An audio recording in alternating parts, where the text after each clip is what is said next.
মোহতারাম, আমি যখন ঘুমাই প্রতিদিন আমার একটা মেয়ের সাথে যেহেতু সম্পর্ক, সে মেয়েটি আমাকে প্রতিদিন ফজরের সময় জাগিয়ে দেয়।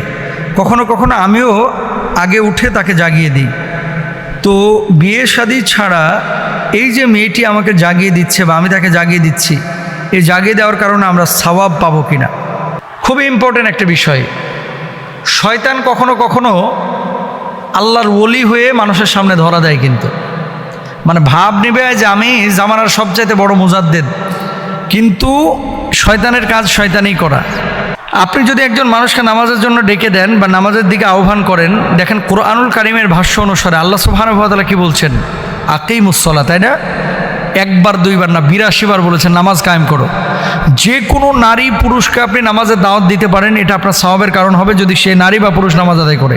ইভেন আবারও বলি, এমনকি একজন নারীকে যখন আপনি নামাজের জন্য আহ্বান করছেন, সেই নারী যখন নামাজ আদায় করলো, ওই নারী নামাজ পড়ে যতটুকু সওয়াব পাবে আপনার আমল নামে আল্লাহ তাআলা সেই সওয়াব লিখে দেবেন। সুবহানাল্লাহ, কোনো সমস্যা নেই।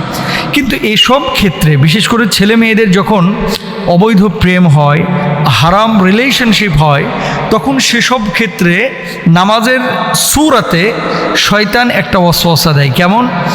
ছেলেটা বারবার কল দিচ্ছে মেয়েটাকে নামাজের জন্য ডেকে দিচ্ছে, অথচ ওই ছেলের পাশে কিন্তু তার আব্বা ঘুমিয়ে আছে পাশের রুমে, বাপকে কিন্তু ডাকতেছে না।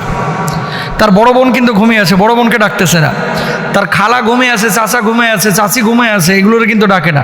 পাশের বন্ধু ঘুমিয়ে আছে পাশের বিল্ডিংয়েই, যার সাথে আড্ডাবাজি করে বিকেলবেলায়, তারা কিন্তু ডাকতেছে না। ডাকতেছে কারে? ওই মাইয়ারে। তার মানে কি? কথা সত্য, মতলব খারাপ। কথা সত্য, মতলব খারাপ। তোমার যদি ডাকার প্রয়োজন হয় অন্যদেরকে ডাকো না, বন্ধু বান্ধবকে ডাকো না, শুধু ওই মেয়েকে ডাকতেছো কেন, শুধু ওই ছেলেকে ডাকতেছো কেন? তার মানে হচ্ছে এটা নেক্সট সূরাতে একটা শয়তানি। প্রথমে নামাজের কথা বলবে, মেয়েটাও চিন্তা করবে বাপ রে বাপ, এত বড় আল্লাহর ওলি, এত ভালো মানুষ আমাকে নামাজের জন্য ডাকা দেয়। বিয়ে শাদী হয়ে যাচ্ছে, তারপরে দেখা যাচ্ছে যে জামানার সবচাইতে বড় বাটপার এটা। মানে এগুলো হয়ে থাকে। কিন্তু আগে বোরকা পড়তো না, একটা ছেলের সাথে, নামাজি ছেলের সাথে সম্পর্ক হয়ে গেছে কোনো কারণে, এখন এমনভাবে হিজাব করতেছে, মাশাআল্লাহ, বর্তমান সময়ের বড় রাবেয়া বস্রী।